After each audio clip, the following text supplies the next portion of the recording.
Lucas. I will be your first mate and your tour guide for the next hour. More importantly though, let me introduce you to the man at the wheel. This is our captain for the hour. Everyone say hello to Captain Chris. Both Chris and I are fully licensed captains through Transport Canada, trained to respond to any emergency that might occur on this vessel, be it marine or medical. You are in the best of hands. We are trained to respond to anything that might occur. On that note, I do need to review the safety features of the vessel with you. So I'll direct your attention to the back. You can find all of our life jackets in those steel bins that we have in the corners. Just lift up the lids, and that's where you can find them all. We also have life rings and fire extinguishers located all throughout the boat, front to back. And just behind me, there's also a fully inflatable life raft. None of this equipment has ever been used outside of drills, and you can help us maintain that streak by following the boat's two main rules. Stay in the boat and don't start any fires. Sound good? Awesome. Throughout the hour, if you have any questions, feel free to ask. Raise your hand, shout it out, interrupt me. I'd be more than happy to answer any of your questions, so please don't feel like you'll be interrupting. Any questions before I begin? Yes? You like this boat? Great question. I too like this boat. All right, let's kick it off. I'll start by directing your attention to the right-hand side. You can see Toronto's Harbour.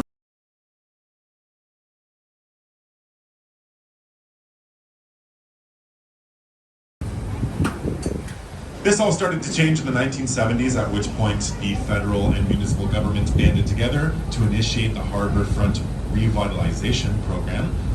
Basically, they invested billions of dollars into moving, relocating our industry elsewhere, and rebuilding this area to one that could be publicly enjoyed.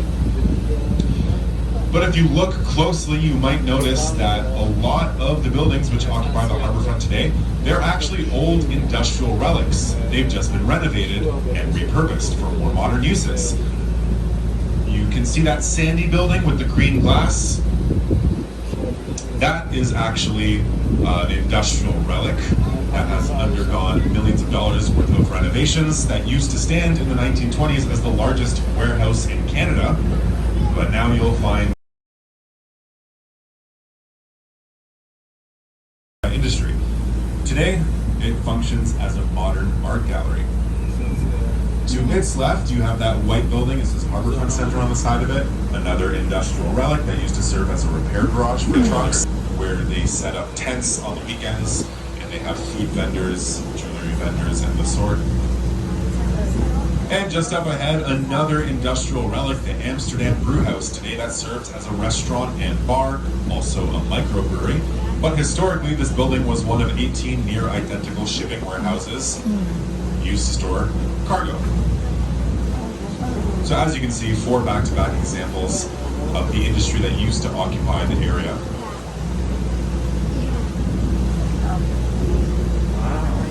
Now, the bridge to the right of the Amsterdam Brewhouse shares the name Amsterdam with the brewhouse. It's called the Amsterdam Canal Bridge.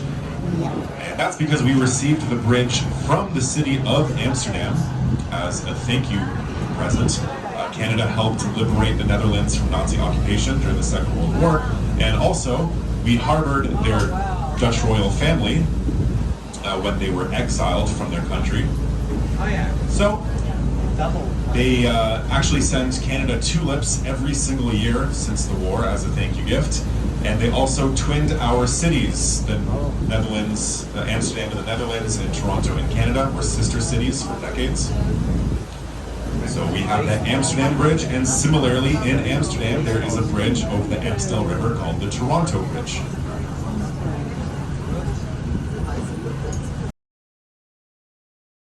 Before it was renamed in 2005. Anyone know what that was? Skydome, exactly. It used to be called the Skydome between 1989 and 2005. Very appropriate name because, as you can see, it is dome-shaped, and that white roof is made up of 4 individual panels, which at the push of a button rotate to stack on top of one another and reveal the entirety of the playing field to the sky.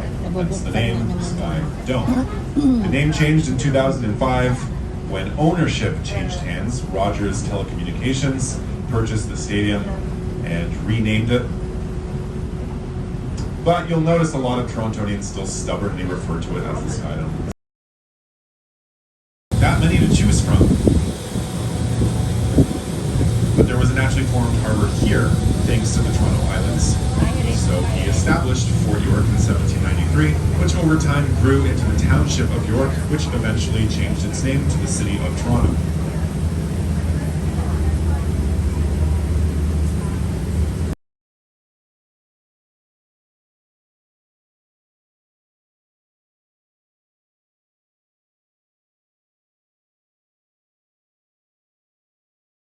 Carry high levels of mercury in their bloodstreams due to our industrial past. But you are allowed to fish for pleasure. You can even reel it in, throw it on the barbecue, have it for dinner. But Environment Canada recommends that you consult their chart, which will let you know just how many of these fish you can eat in any given week. And again, that's because they have very high levels of contaminants in their bloodstream.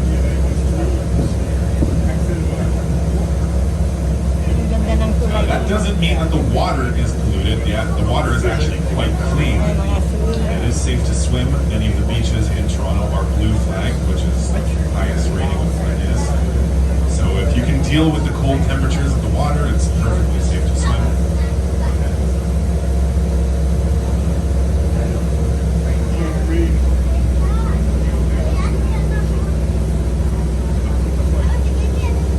Sometimes I get asked by passengers, do alligators live here? No, they do not.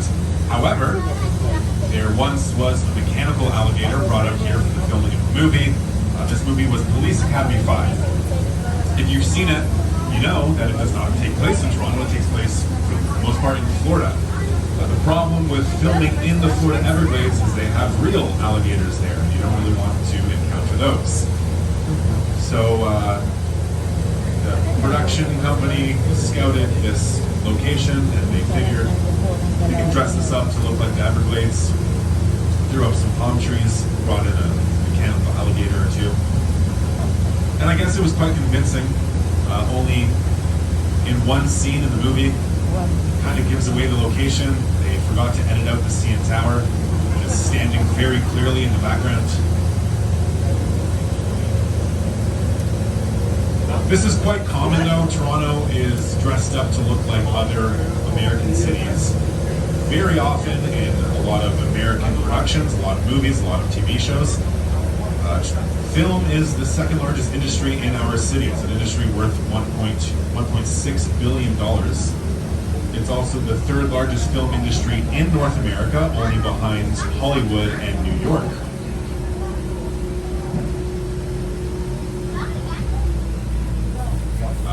The province of Ontario offers a lot of American production companies a lot of financial incentives and tax breaks to film here, so they choose to do so. It's a lot cheaper for them. So Toronto is often dressed up to look like American cities.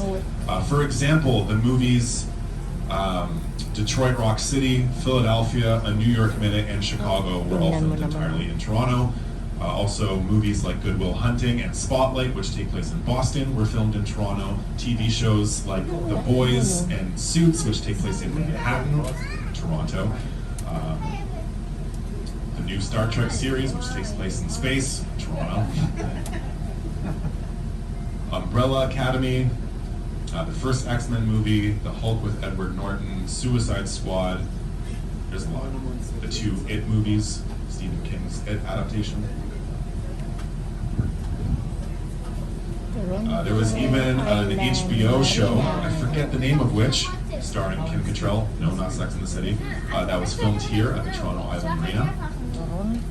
I'll tell you a little bit about this marina. You might have noticed a lot of houseboats back there. So this marina has the largest live-aboard community in the city. About 200 people live on their vessels here. And they're not roughing it. Included in your docking fees, you do get access to running water and electricity directly to your boat.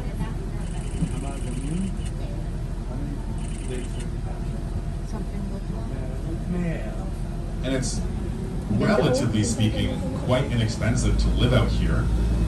The average docking fees on a monthly basis costing anywhere between $500 and $700, depending on the size of your boat and location of your slip, which is really quite inexpensive.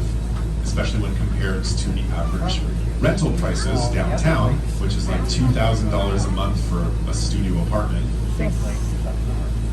Yes, you do have to make the initial investment of buying a boat, but once you have that, it's a lot cheaper to live here. There is a downside though, which is you can only live here in the summer months. People will launch their boats typically at the end of April, beginning of May, and live here until the end of October, early November. And that's because this is fresh water and it will freeze in the winter months. You can't leave your boat in the water when the water freezes, because that could potentially create enough pressure around your hull to crack the hull and sink your boat.